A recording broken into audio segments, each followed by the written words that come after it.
The biggest reason we get in debt is we buy stuff that we don't have the money for.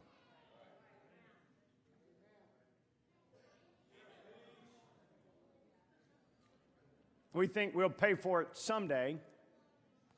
We think maybe we'll get a better job, or maybe we'll have more money, or maybe but we think we need what our neighbor has.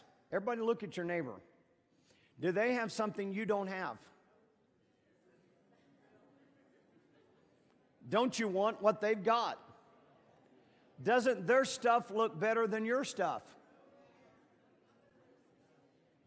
Shouldn't you go buy what stuff they've got so you look just like them? What if you don't have enough money? Buy it anyway. Does anybody get credit card offers in the mail? Do you know why they send you credit card offers? Because they're such great people. They want to help you out. No, they don't. They want your money. Why do we get in debt? Because we generally want money. Now, there's some other reasons that we get in debt. We get in debt because of health. Joshua just had to have surgery, and he had to have his nose roto-rooted out. He's had it all of his life, and they had to go in and cut out a bunch of extra nose that was inside of his nose, and he needed less nose, so they had to go in and cut it out. It was a half-hour surgery, literally from the time he left us until the time he came back and we got him. It was a half hour. That included putting him out, doing surgery, waking him up was a half hour. $24,000 into the half hour. We get a bill from the hospital of $24,000 for a half hour. Now, I don't know how many people can put their hand in Joshua's nose, but he's been doing it himself for free for years.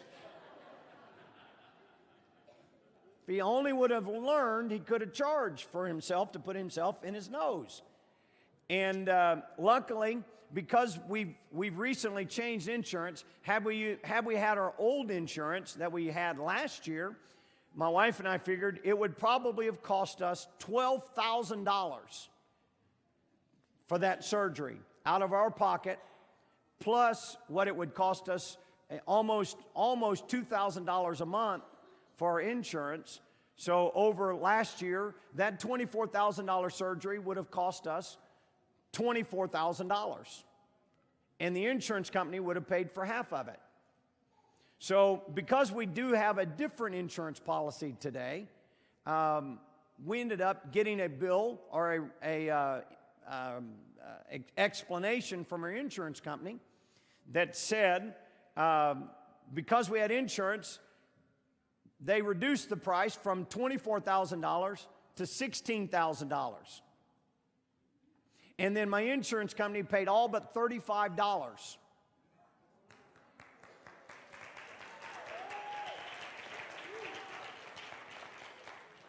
Now, the insurance that I had last year, I would have paid $12,000, and I would have had to pay $12,000 on my policy.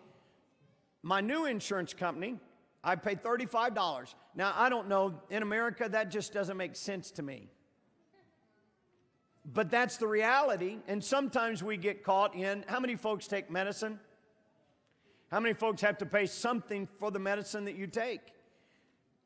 And it's inevitable, it costs money. I need someone to help me. Landon and Krista, did you want to volunteer again? Me.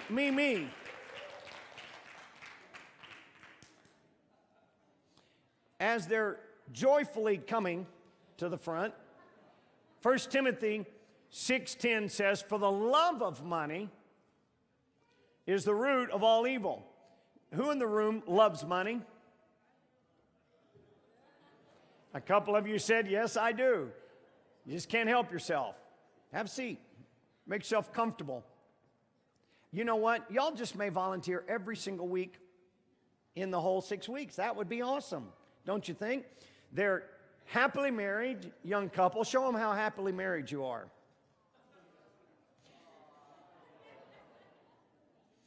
And yet they need money.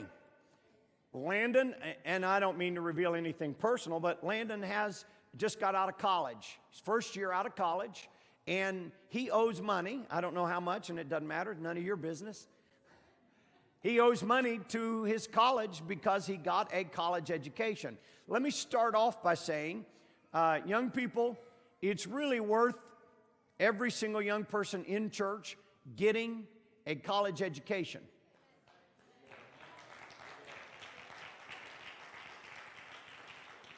Take that from some of the adults in the room who have never finished college and they've never made very much money because they don't have a college education because they didn't get that. And now they're looking back, and what if you would have made twice as much money as you made because you had a college education, and you'd have spent that 3 or 4 years in college instead of whatever else we did instead of going to college?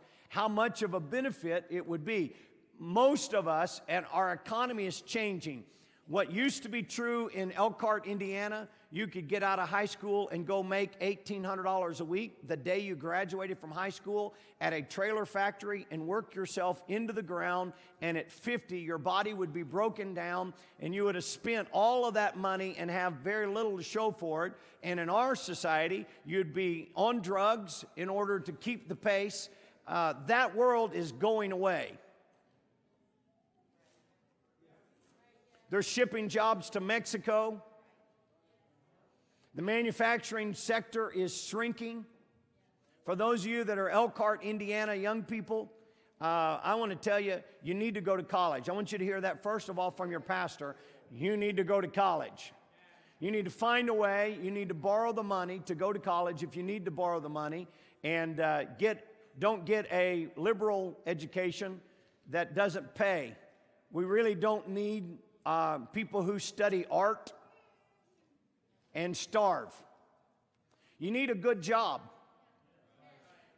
You ought to here, I didn't know I was going to speak like this, but I'm just go ahead and you need to get a good job. You need to get a good engineering degree, or you need to get a good accounting degree, or you need to do something good in math, or you need to really work, amen, so you can be the leader of the company or the manager or something so you can get a good job. Some of you parents ought to race up here and hug my neck. It doesn't matter, parents, if you've never had a college education, your kids and your grandkids in today's world, you got to almost start with a 4-year degree. You really need a college education. There's a few folks that have done really well outside of having a college education, but that's not the normal. If you don't have a college education, it's much harder to pay your bills. In living, as much as I'm a person of faith, I have to pay my bills. And you have to pay your bills.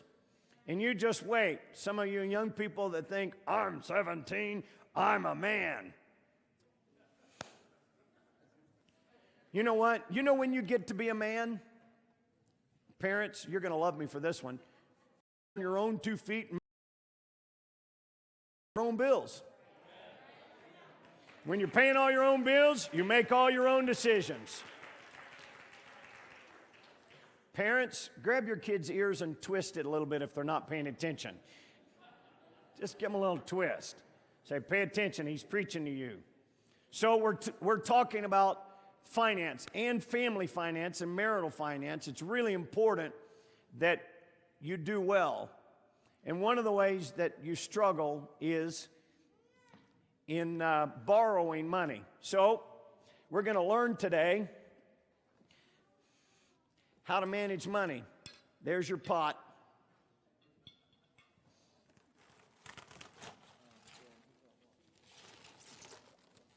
And here's your paycheck. See, you already lost a couple. So this week, you got paid that much. I need a bill. I need a bill. I don't need your bill out of your pocket. I need somebody to be a bill. You want to be a bill? I got too many young, let me get an adult. I'm afraid of young people up here on water on the platform. I will be in deep trouble. So, and who? Laura wants to. All right. What bill are you? You got to have some place to live. Okay. So here's housing. You got to pay in order to be happily married. You got to pay for housing. So housing costs more than that. I want food. Can I have food? Yes, you want to be food? Oh, yeah. My food master right here. All right, grab your food bill. Where? Right back there. And come out and get your food. Organic or normal? Organic. Just pour it in there. Yeah, and you didn't get all your housing paid. Okay. So he's got to work extra.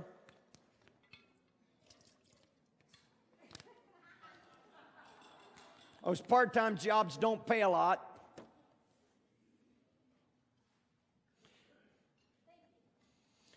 So she wants you to take her out on a date Friday night. So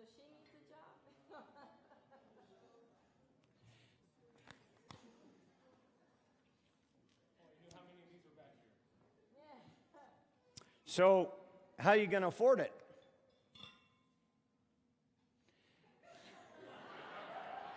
McDonald's. He took her to Taco Bell. 2 tacos for $1. They had a wonderful evening.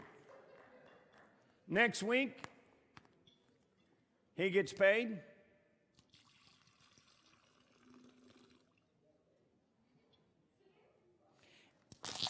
And you got to do it all over again. He's gonna Got to feed her. feed her some healthy food.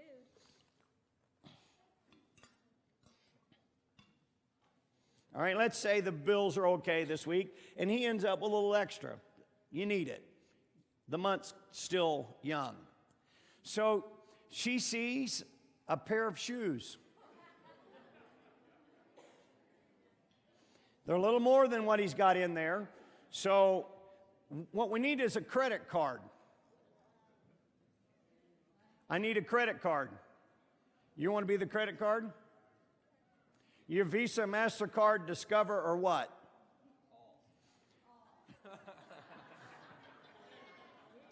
Go back and get your credit card bucket.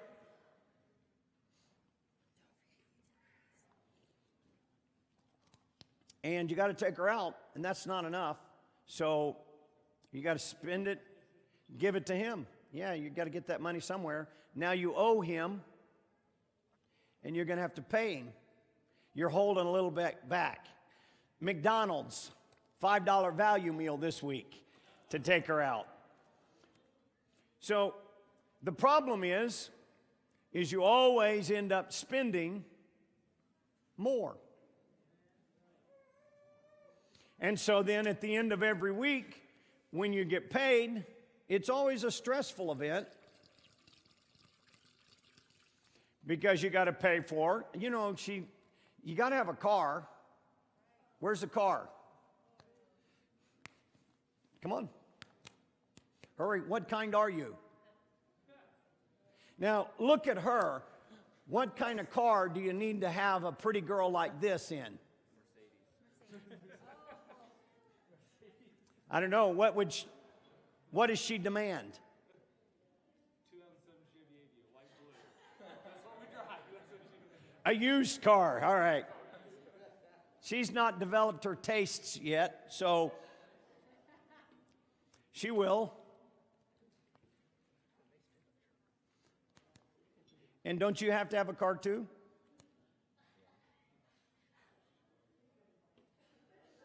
How about gas? Insurance.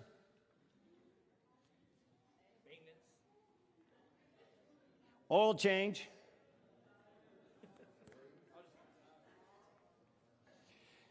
Aren't you glad Psalms 24:1 says the earth is the Lord's and all the fullness thereof, the world and they that dwell within.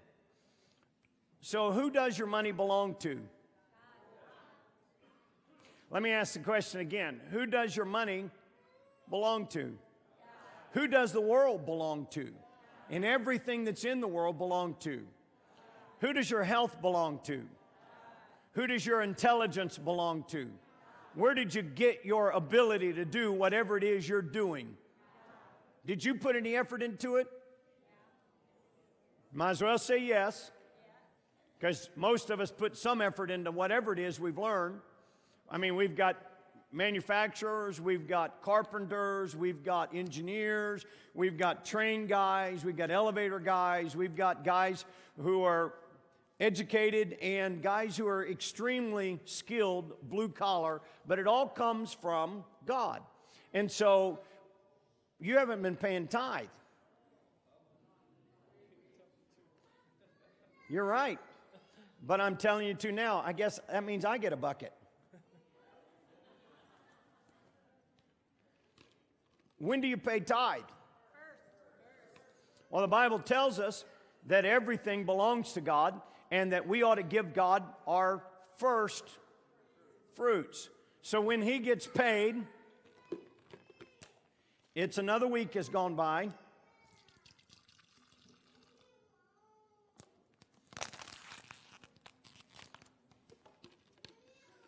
The Bible says, before you pay your bills,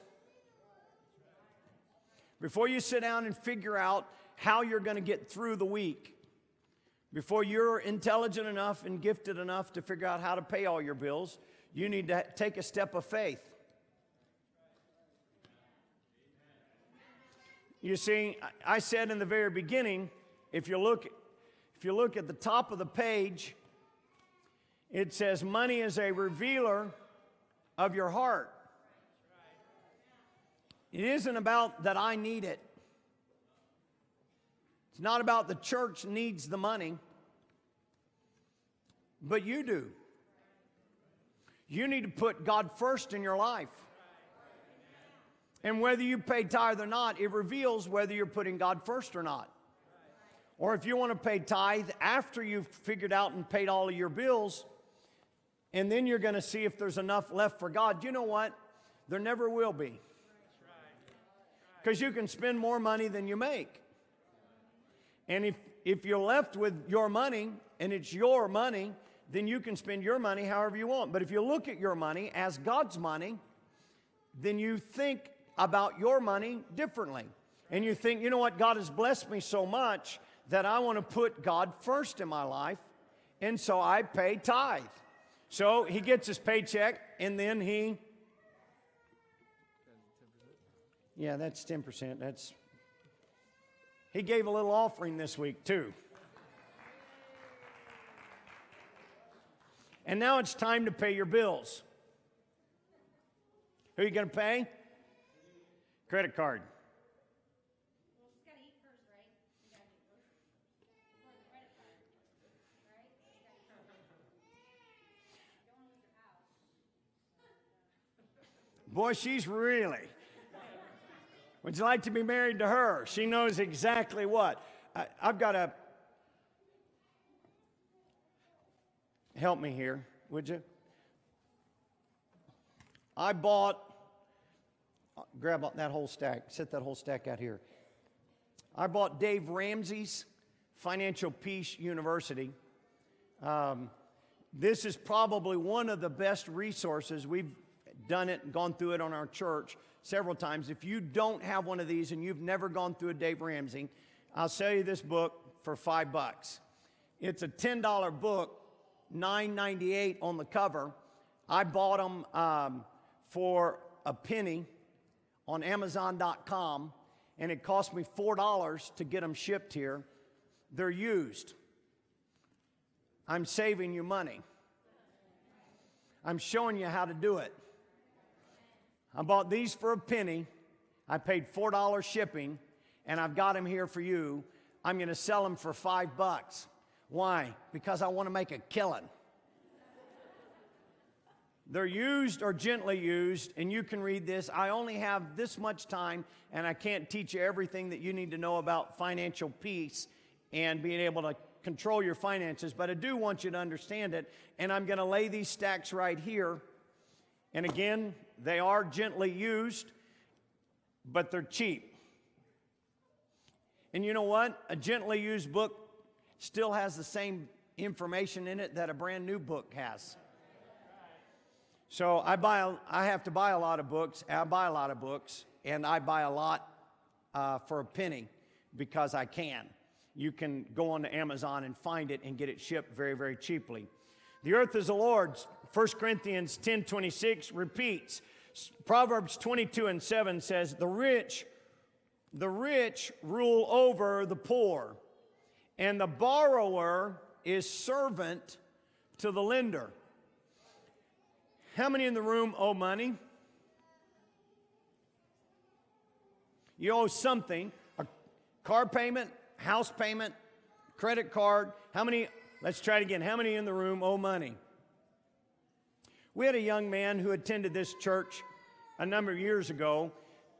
He got a great job out of high school. He was making somewhere in the neighborhood of $25 an hour. He lived at home. Now hear me, $25 an hour. He lived at home. He lived with his mom and dad, and he never lived on his own. After about, 4 or 5 years of living at home, he was not married. His mom and dad paid his bills.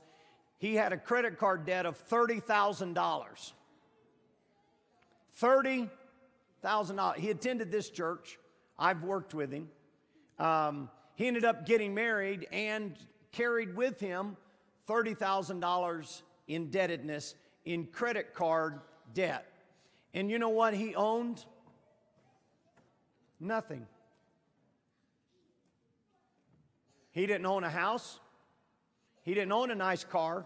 He was making payments like everybody else. He bought a stereo to put in his car.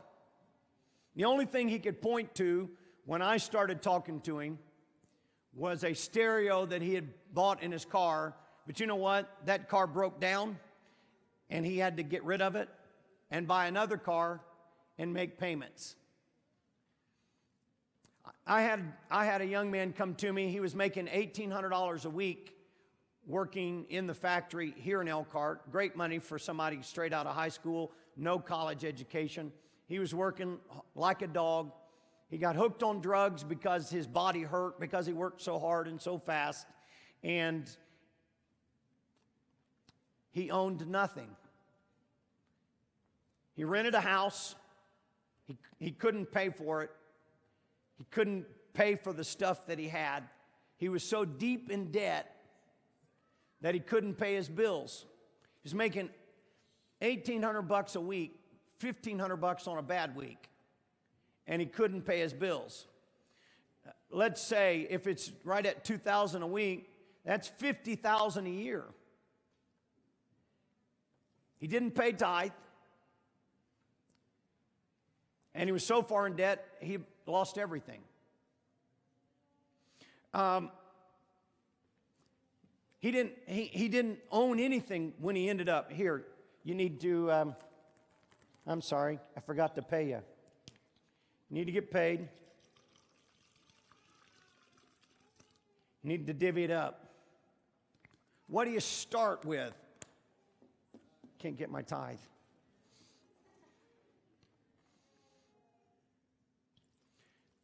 If you listen to Dave Ramsey would tell you there's a certain order, and sometimes the simplest stuff, sometimes we don't know, and I know a lot of people know this, but what do you pay first?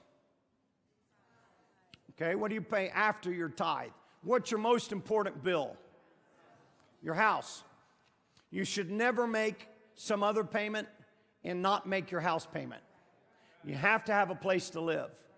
Sometimes, and I'm amazed how many people don't realize you make your house payment first. What's the second most important payment? We got to eat. You got to eat. What's after that? You got to have a car. If you don't have a way to make money, you don't have a car, you can't get to work. You can't get to work, you can't make money. So you got to pay, you got to have a car. So you got to make sure that you have a car and that it's running and everything works. Okay? You got to pay for that. You got to pay for repairs. You got to pay for the car first. Then what do you pay for?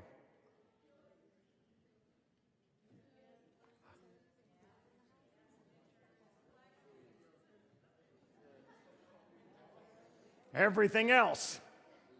Insurance, and you got to pay doctor's bills. And most doctors, you can make payments. There's some law that as long as you're making some kind of payment, as long as you're making a minimum payment, they pretty much have to accept a minimum payment. Now, they'll call you and hassle you and threaten you, and they'll do all kinds of stuff. You know, you're really in trouble when, do we have another bucket? Is there another bucket back there? I ran out of buckets.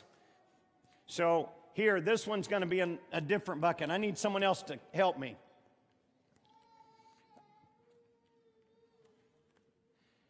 So there's a lot fewer hands here today.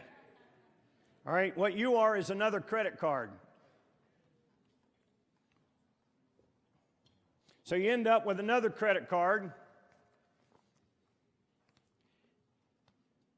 and you owe that credit card.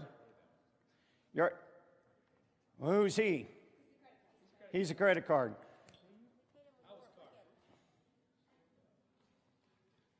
Now, you know you're really in trouble when, come here, you're using this credit card to pay that credit card. If you ever want to know if you're in financial trouble, when you're going to check into cash.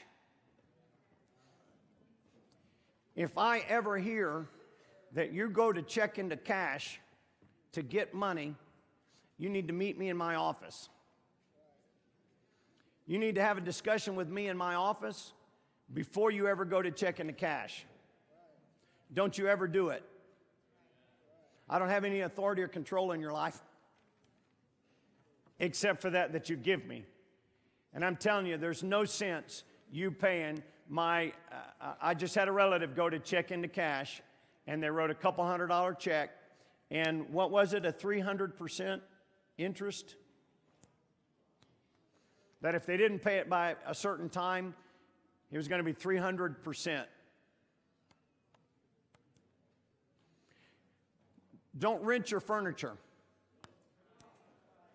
Don't ever go to a rental store to rent a TV, or you might rent it for a weekend, or you might rent a couch for a weekend. You have family coming over, somebody needs a place to sleep, you want to rent a couch, rent it for the weekend. Okay. Don't ever rent your furniture. It's the worst way to spend your money. You can go somewhere and get a dump couch and buy it. I bought a couch for $50 before. I bought a couch for $100. So I had to buy a couch. One year, we didn't have any carpet on the floor, and one of our friends said, "Hey, I got you some carpet." I thought, "Great, where'd you get it?" He said, "The dumpster." And that year, we put that carpet on our floor because that was the only carpet. We had small children. My wife was still suffering with her kidney disease.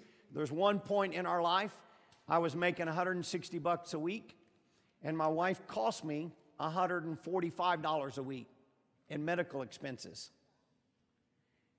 And we had no insurance. And I had to drive her to Indianapolis, and we had to pay the bill.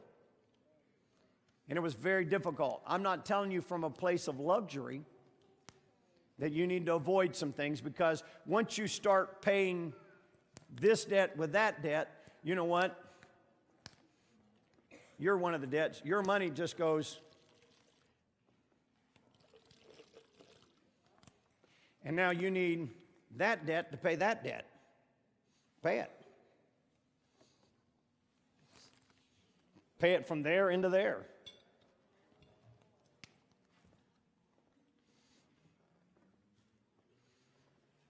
And I know this doesn't quite work out, but then you got to have more money to pay this debt.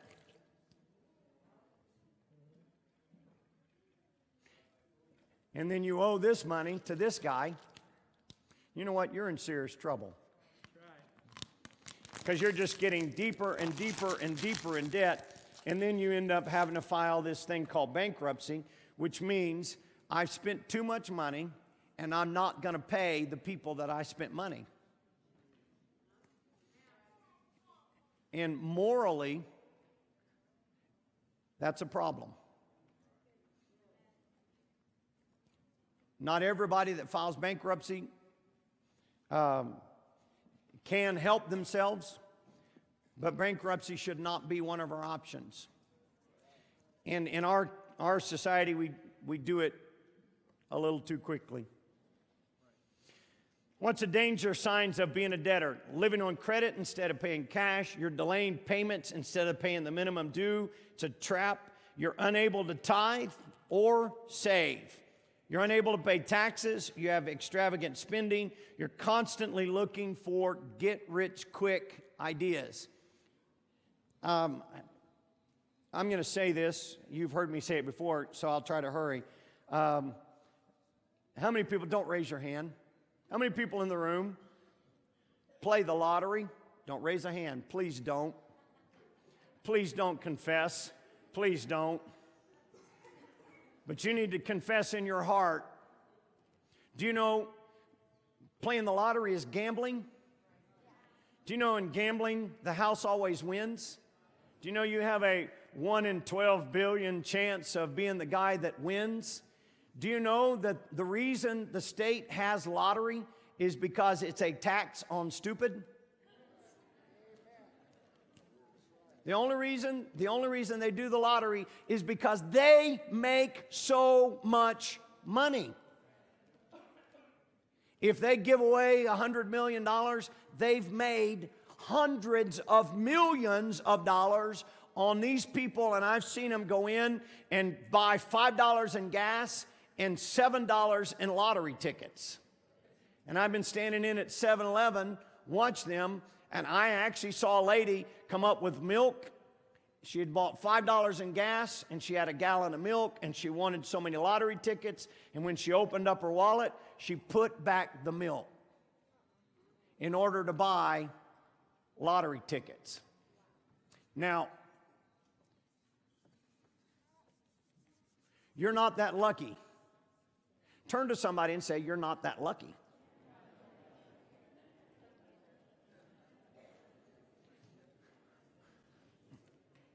Let me reemphasize it. Listen up. Let me reemphasize it. Lottery is gambling. We do not believe in games of chance. We don't gamble. We don't play poker on Friday night. I can't teach the lesson on this. We don't play poker on Friday night. We don't throw chips on the table. We don't bet. We don't play the one-armed bandit. We don't go to the truck stop and play the,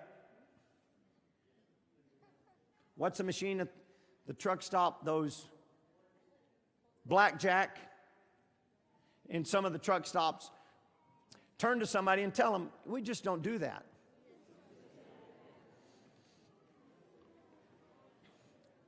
So if you think you're going to get rich quick, you're probably wrong. You've got to work to get rich. Proverbs 21:5 says, the thoughts of the diligent tend only to plenteousness, but everyone that is hasty only to want. Y'all aren't listening to me, or y'all aren't reading this along with me. Focus here. Help me. The thoughts of the diligent tend only to plenteousness, but everyone that is hasty only to want. Now, it doesn't mean that you can work hard, and because you work hard, you get rich. Because I've seen guys who dig ditches for a living, and if you get a job that's just digging ditches, it's pretty hard to become a wealthy man unless you're very intelligent about getting people to dig ditches for you. Now, the guy that gets people to dig ditches for him might have a chance of making money. But the guy who's actually down there with a shovel in the hole, it's pretty hard to become wealthy.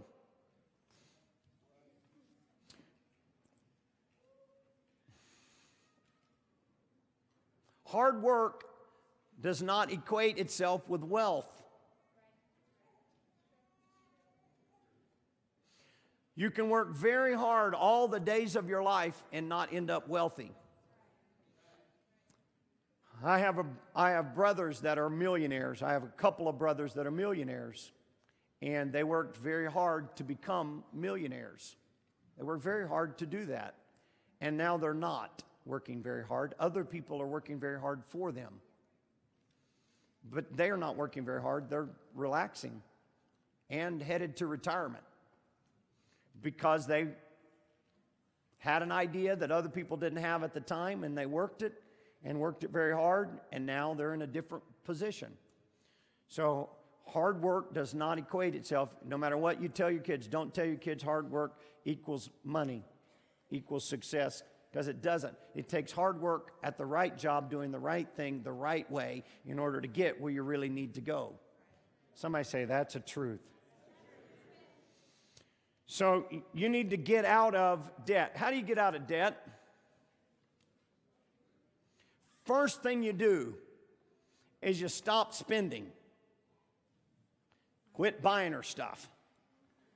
Quit buying her shoes. Quit taking her out to eat. I'm just picking on them. You got to stop. The first thing you got to do is you got to quit spending money you don't have. You need to learn that you need to pay yourself first.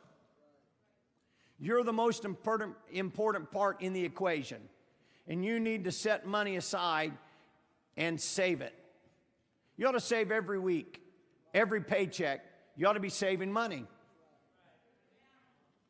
Every paycheck, you ought to put a little something beside. Well, I've got, let's look at Anthony and Britt. I've got two rambunctious little boys, and you know what? These boogers keep growing. They need shoes. They need new clothes. They keep outgrowing the pants. You know what? No matter where you buy these kids' clothes, you can't buy them cheap clothes. My own grandkids, we just got to keep buying them clothes. We got to keep buying them sparkly shoes, because the sparkly shoes are not growing to match their feet. Their feet are growing and the shoes are staying the same size. And when you have a group of small kids, it's really, really expensive to raise a family. And it's really hard to do it. But you need to train yourself and try to develop the habit of saving money. Even a little bit of money, it's developing the habit. How much money does it take saved and invested to become a millionaire? Depends on when you start. If you invest $100 a month at 18 for 10 years, I think the number is 8%, and you don't touch it again, when you retire, you'll have something like $1.6 or $1.8 million. It's a magic of compound interest. If you wait till you're 30, you've got to invest like 3 times as much, $300 a month, in order to get there. If you wait till you're 40, good luck. So learning the habit of saving is very important. What are you doing when you're saving money? You're investing in yourself. Do you think you're important?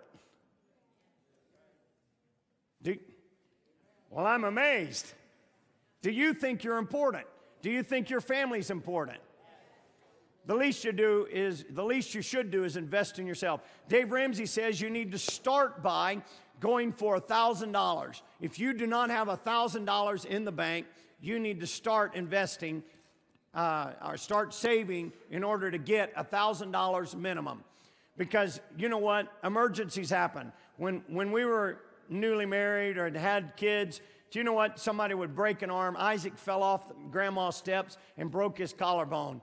Do you know cars break down? Do you know you get flat tires? Do you know that's not unusual to have the roof leak? Do you know it's not an attack of the devil to come up on Sunday morning and find that you had a flat tire or the battery's dead and you need a new battery? That's not the devil, that's life. And you need to be prepared for the stuff that goes on in life by investing in yourself, by starting savings. Read the book. Dave Ramsey will tell you more about savings. If somebody would like to, we can have the Dave Ramsey seminar on Wednesday night. If you really want help getting out of debt, he's got a great plan. What's his plan? It's pretty simple. Stop spending money. The second thing is find out which expense you need to get rid of. Which one can you pay off first? Which one do you owe the least amount of money to? Who's the car? Okay, so he's going to work and he's going to focus on getting paid. Nope, sorry. And he's going to try to pay off that car. Pay it off. Go ahead and pay it off. It takes a long time to do it, but go ahead and pay it off. All right, he's paid off. Get out of here, car. So then, you take your next pay, the next time you get freed up from that debt, you take that same amount of money, whatever that car payment was, say it's $200 a month. You take that $200 a month and you don't go and say, well, now I can buy a $300 a month car. To get out of debt, you take the $200 a month and then you add it to the payment that you're making on credit cards. Are the worst thing to take care of, and you get that paid off. But man, you really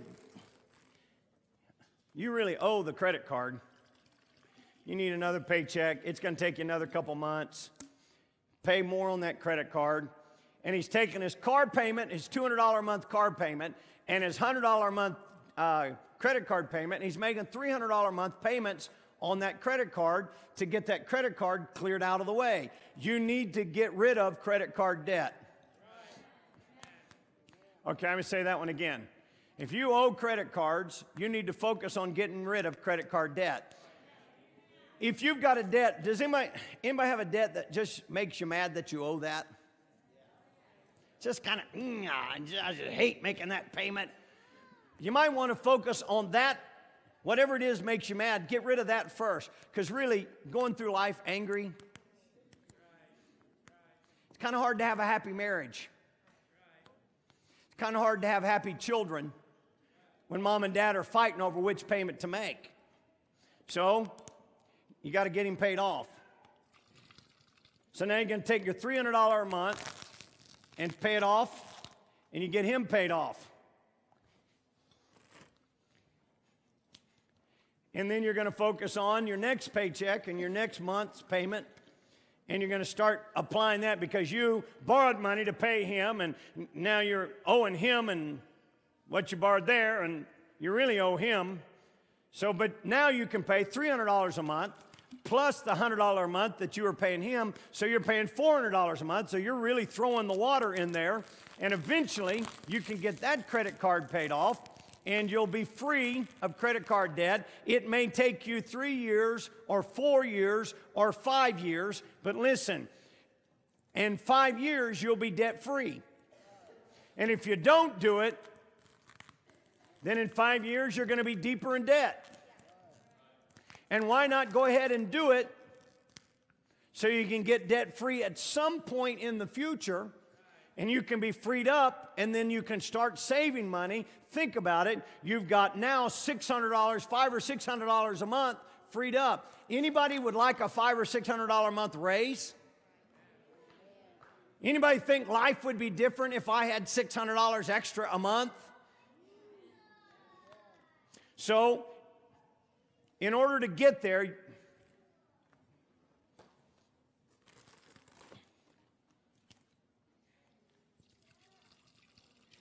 and I don't mean to make Krista the bad girl, because he bought a gun, and he bought a new laptop, and he bought an iPad, and he bought $150 shoes. And he bought that $900 suit he's wearing. And it's not one versus the other. We all have wants. Anybody want something you don't have? Come on, Clint. How about a bigger motorcycle there, Clint? Or a, big four-wheeler. Clint's posting those pictures. We're out riding around in a four-wheeler. You need really a 5,000 cc big monster with a cage on it and a winch on the front, and chrome it. Don't get black steel. Get it chromed. Let's make it really hot. Tell your wife, your girlfriend, that's what I need. Right? You see, and that's what we do. We all have wants and needs. Dave Ramsey will tell you that the way to handle that is you need to give yourself a little money to spend.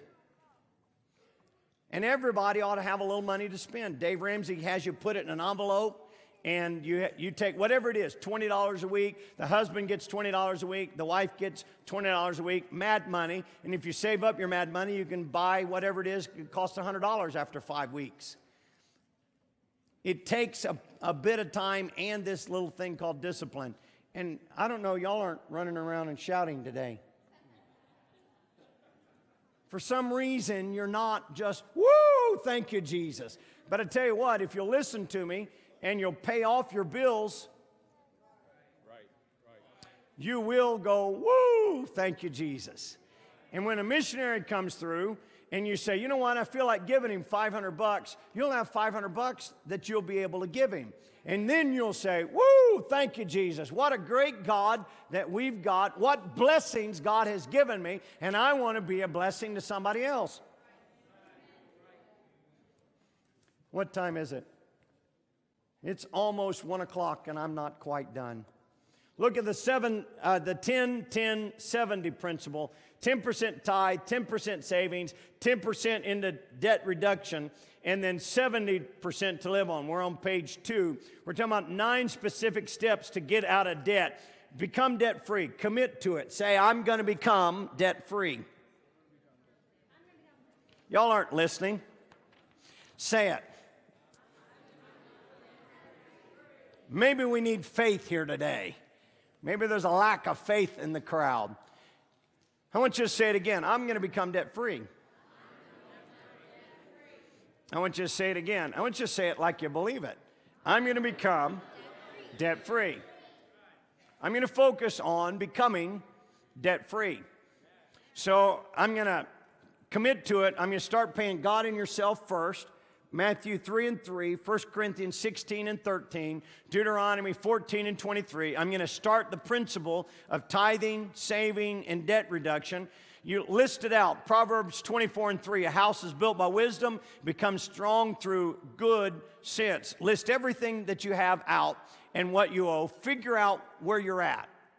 You need to figure out where you're at. You need to figure out where you're going to be. Before you get married, you ought to have a conversation. One of the worst counseling sessions I ever had was with a couple who got married and then found out that the husband was in deep debt. And it was a shock to the wife. And it was her debt now to carry. And it was agony. I hate to admit this is really embarrassing. I had a preacher start dating a woman. His wife died. He's older than I am. He started dating a woman, and he thought she was very wealthy. And she thought that he was very wealthy. And so as they dated, they kind of big spinned against each other because they both thought the other one was wealthy, and they were going to get married, and they're going to have all of this money. And it turned out when they got married, she actually did have a lot of money, and he had a lot of debt. And he was happy to be married to her because her money was going to pay for his debt. And you know what? Within a week, she left him because she felt like he was lying. Now, he didn't say it, but she felt deceived because he played it up like he was a big money guy. Before you get married, I'm slowing down here. Before you get married, you need to find out how much your spouse owes. It's a very uncomfortable conversation to have, but you need to know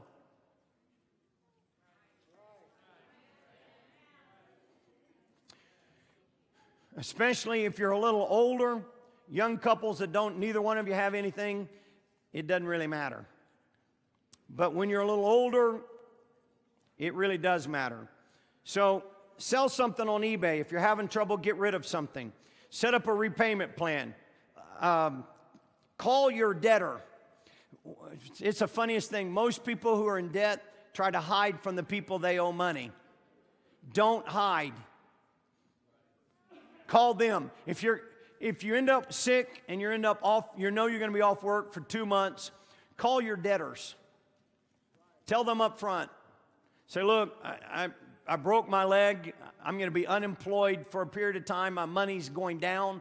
I need a 3-month break from my bills, or I need a 3-month reduction in payments, or what can you do for me because I'm really hurting right this second, or I just lost my job and I don't know. I'm going to pay you back. I promise I'm going to pay you back, and I'll pay you something, but I don't know what I'll be able to pay you or how I'll be able to do it, but give me a month or two and let me get it figured out. Let me get another job.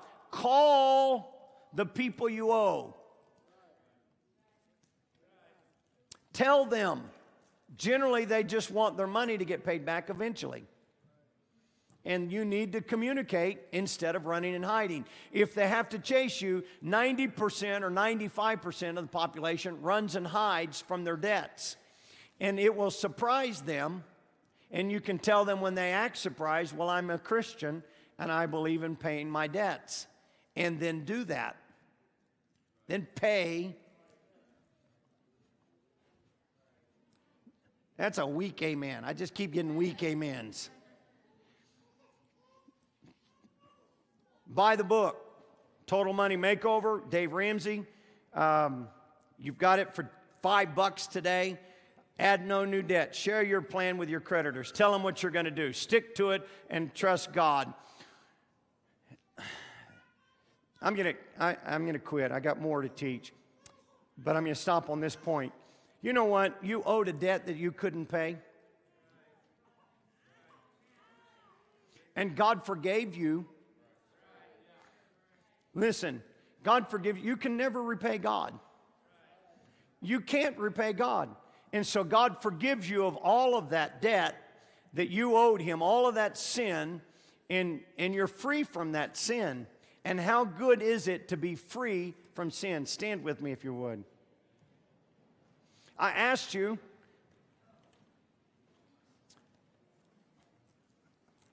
to bring bills. Did anybody do that?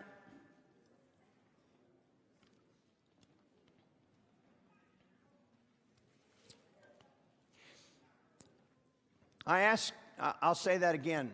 Maybe the mic wasn't on. I asked you, did anybody bring bills? My wife did. Let's fast, dear, right now. I'm going to ask us to do this. Maybe you didn't bring them physically with you, but you owe. And it's uncomfortable. Let me speak to you. Listen to me carefully. Being in debt can be one of the worst pressures in a marriage.